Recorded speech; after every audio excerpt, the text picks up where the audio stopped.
자, 이번에 분석해볼 기업은 프록터 앤 갬블이라는 기업이고요. 티커명은 PG, 미국 본사고 뉴욕 증권거래소에 상장되어 있습니다.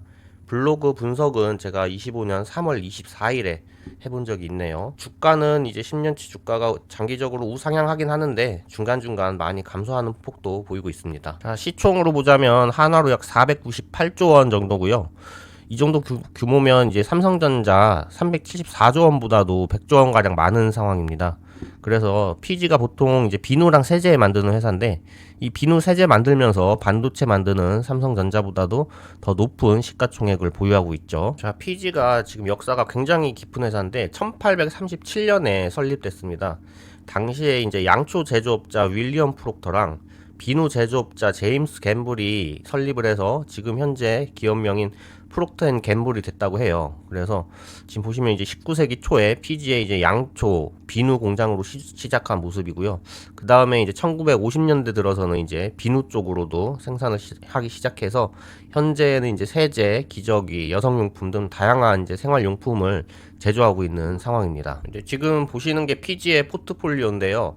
아마 한 번쯤은 다 써보셨을 것 같아요. 뭐 섬유유연제 다우니, 그 다음에 샴푸, 뭐 헤드앤숄더, 기저귀, 팸퍼스, 뭐 면도기, 질레트 이런 것들이 있는데 이렇게 굉장히 다양한 포트폴리오를 가지고 있을 때 여러분들이 미리 생각해 보셔야 될 게 이 제품들이 뭐 종류도 종류지만 이 결이 좀 다른 것들이 많잖아요. 세제랑 면도기 같은 것들은 결이 좀 다른데 이런 많은 사업 부문을 운영을 할 때 그러면 이제 제품을 생산하기 위한 라인들이 다 다를 거란 말이에요. 그래서 미리 한번 유형자산의 규모가 어떻게 될지, 일반적으로 이렇게 되면 이제 유형자산이 굉장히 비대하진 않을지 이런 부분들을 한번 미리 생각을 해보시고 그 다음에 막상 재무제표를 분석을 하니까 뭐 기대와는 좀 다른 부분이 있다. 그러면 그 부분은 왜 그럴까? 이런 부분을 한번 생각해 보시는 게 좀 도움이 될 것 같습니다. 자, 이제 부문별 매출을 구체적으로 살펴보면 이제 역시 메인 사업 부문인 세제 부문이 제일 비중이 큰데 그 외에도 뭐 육아 여성용품이나 스킨케어, 뭐 일반 의약품, 면도기 부분도 좀 안정적으로 골고루 이렇게 분포가 돼 있어요. 그래서 뭐 어느 한 해 어느 사업 부문에 이제 실적이 안 좋더라도 나머지 사업부에서 이제 실적을 메꿀 수 있는 그런 위험 분산이 잘 돼 있는 포트폴리오로 볼 수 있죠. 그리고 중요한 게 지역별 매출도 마찬가지인데요.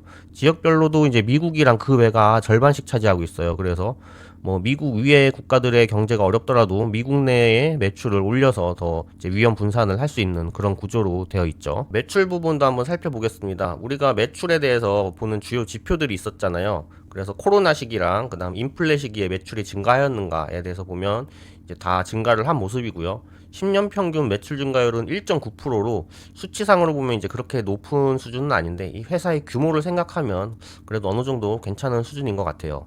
그런데 이제 2016년도에 보면 이 16년도에 매출이 굉장히 감소했거든요. 당시 사업 보고서를 보면 이제 총 매출이 마이너스 7% 감소했는데 그 중에 환율 효과가 이제 마이너스 6%라고 보고를 하고 있어요. 이게 무슨 의미냐면 이제 PG가 이렇게 지역별 매출에서 미국 이외의 국가에서도 발생하는 매출이 굉장하잖아요. 그래서 이 국가들에 대해서 발생한 매출을 이제 달러로 보고를 해야 됐는데 이 당시에 강달러였다고 해요. 그래서 외화가 너무 세서 이제 이거 달러로 변화를 하는 과정에서 이제 환율 때문에 매출이 감소한 것처럼 보인다. 그게 이제 마이너스 6%라는 거죠. 그래서 이제 실질적인 매출 자체는 그렇게 크게 감소하진 않고 환율 때문에 감소한 폭이 많다. 이렇게 보고를 하고 있습니다. 이익도 한번 살펴보겠습니다. 일단 10년 평균 영업이익률은 19%, 당기순이익률은 15%로 높은 수준이에요. 이 비누나 세제 같은 일반적인 제품들을 만드는데도 20%에 육박하는 이익률을 벌어들이고 있다는 게 상당히 큰 메리트일 것 같고요. 또 하나 눈에 띄는 부분은 이제 2019년도 이익 감소죠. 이 당시에 이제 보고서 살펴보면 이제 얘네들이 이때 당시 매출은 계속적으로 증가하고 있었거든요. 이전보다도. 그런데 이때 이제 면도기 사업부에서 본인들이 생각할 때 면도기 시장에 이제 경쟁력이 좀 약화됐다. 경쟁이 너무 심해졌고 글로벌 경제가 둔화될 것 같아서 본인들이 이제 면도기 사업부에서 보유하던 영업권이랑 무형자산들이 있었을 거예요. 그래서 이 무형자산들을 바탕으로 향후에는 이제 면도기 시장에서 자기들이 생각했던 만큼 매출을 벌어들이지 못할 것 같다. 그래서 무형자산 규모가 너무 비대한 것 같다. 그래서 손상차손을 인식해서 무형자산의 규모를 줄인 거예요. 그래서 실제로도 보면 이 면도기 사업부가 지속적으로 이제 매출이 이때까지 감소를 하면서 그렇게 크게 성장을 못했잖아요. 그래서 이 당시에 이 PG가 했던 판단들이 거의 맞았던 거죠. 면도기 사업부에서 매출이 앞으로 크게 증가하지 못할 거고 자산이 그렇게 많은 매출을 창출하지 못할 거다라고 해서 손상차손을 인식했던 게 이 당시에 이제 적절했던 것 같습니다. 그럼에도 이익은 어쨌든 크게 감소한 거는 사실이죠. 그 손상차손 때문에. 그래서 뭐 이런 부분은 뭐 긍정적으로 봐야 될 것 같아요. 자기들의 무형자산이 너무 과대평가가 돼 있고 본인들이 생각한 것만큼 이제 이익 창출이 안 될 것 같으니까 미리미리 다 손상차손을 인식해서 이익을 감소시킨 거죠. 자, 다음으로는 재무상태표 한번 살펴보겠습니다.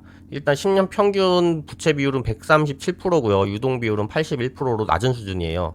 우리가 이상적인 부채 비율의 범위를 100에서 200% 사이로 보고 이상적인 유동 비율은 또 200%를 초과해야 된다고 보고 있는데 PG 같은 경우에는 이제 부채 비율은 일반적인 수준인데 이제 유동 비율이 좀 낮아요. 유동 자산이 지금 유동 부채보다도 적은 수준입니다. 그래서 뭐 예전부터 그랬다고 하면은 조금이라도 이해를 하겠는데 지금 보시면 10년간 유동 비율이 계속 낮아지고 있거든요. 그래서 이 부분은 약간 불안한 부분이 있다고 말씀드리고 싶고요.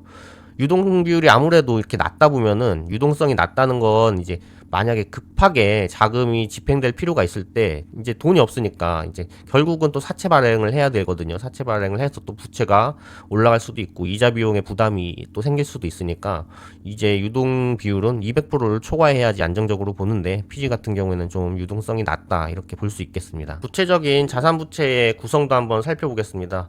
자산 같은 경우에는 지금 영업권 및 무형자산이 총자산의 절반 이상을 차지하고 있어요. 그리고 유형자산도 18%로 좀 높은 수준이고요. 그래서 자산만 딱 보더라도 유동성이 낮다는 게 확인이 되죠. 현금이나 매출채권, 재고자산 같은 유동자산은 비중이 적고 좀 무거운 영업권이랑 무형자산, 유형자산 같은 이런 무거운 자산들이 자산의 비중을 많이 차지하고 있어서 자산의 구성에서는 그렇게 좋지 않습니다. 그리고 부채도 보면 일단 장단기 차입금, 회사채 발행분이 한 45% 정도 되고요.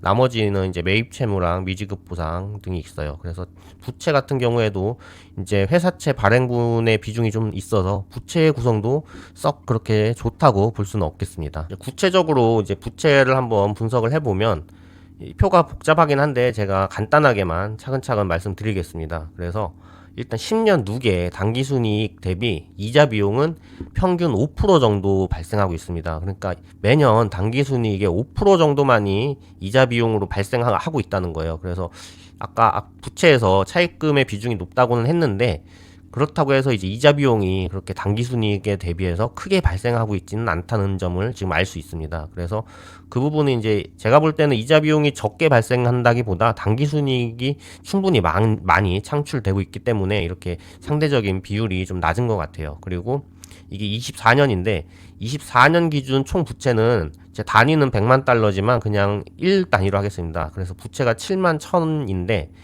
24년 기준 이제 현금화 가능한 한 자산은 22,000이에요. 그래서 가정을 해보는 겁니다.